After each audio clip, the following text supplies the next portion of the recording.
A very warm welcome to this, the first film in our Stairs series, in which we discuss the key characteristics of that essential architectural element, stairs.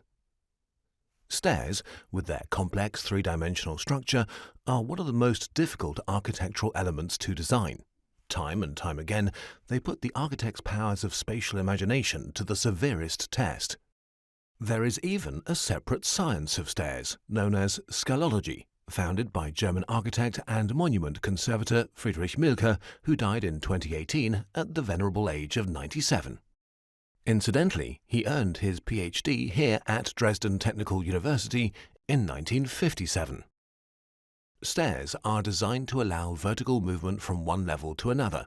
In simpler terms, they enable us to move from downstairs to upstairs and vice versa.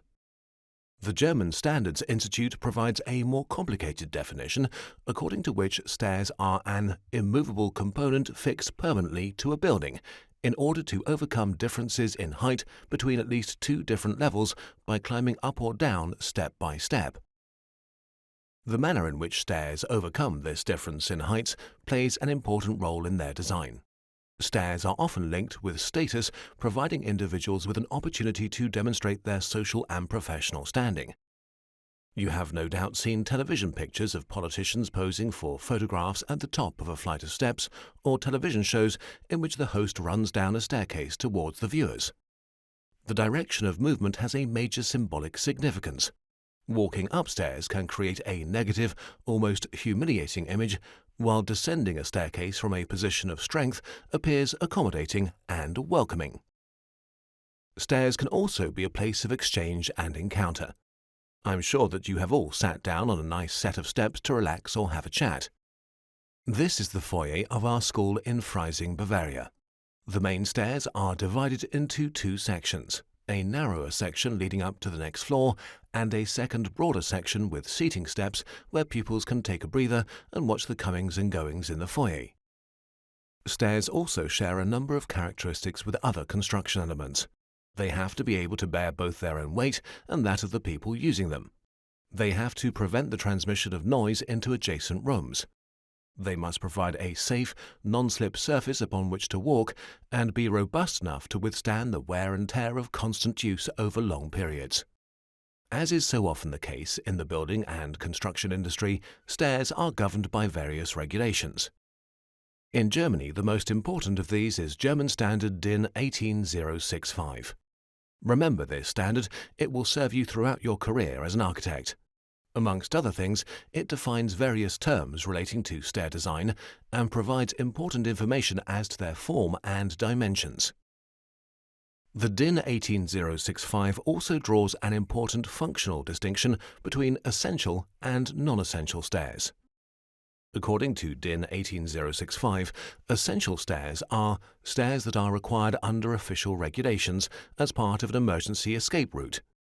In the everyday vocabulary of the architect, these are the emergency stairs that must be used to evacuate a building safely in case of fire. This fire evacuation plan for our high-rise block in Wolfsburg shows the essential stairs marked in green. The same building also contains non-essential stairs. The DIN 18065 defines these as additional stairs, which may also be the main stairs. The stairs that you can see here lead from the foyer to the first floor customer care center at Stadtwerke AG. Though they are not essential in terms of evacuating the building, this is the main staircase used by customers coming to complain about an exorbitant electricity bill, for example. The advantage of non-essential stairs is that the building regulations that apply to them are less strict. Stairs present one insoluble problem: they cannot be used by everyone. They often represent an insurmountable barrier for the disabled and parents with small children in pushchairs, for example. Overcoming this difficulty is the task of barrier-free building design. Here, in our police station in Chemnitz, you can see a lift providing disability access next to the broad set of stairs leading up to the entrance. Summary: stairs are designed to allow vertical movement from one level to another. German Standard DIN 18065 contains all the important rules governing the complex architectural task of designing stairs. It distinguishes between essential stairs, which form part of an emergency escape route, and non-essential stairs. Why not take a look at the second film in our Stairs series? In it, we examine the various components that go to make up a staircase.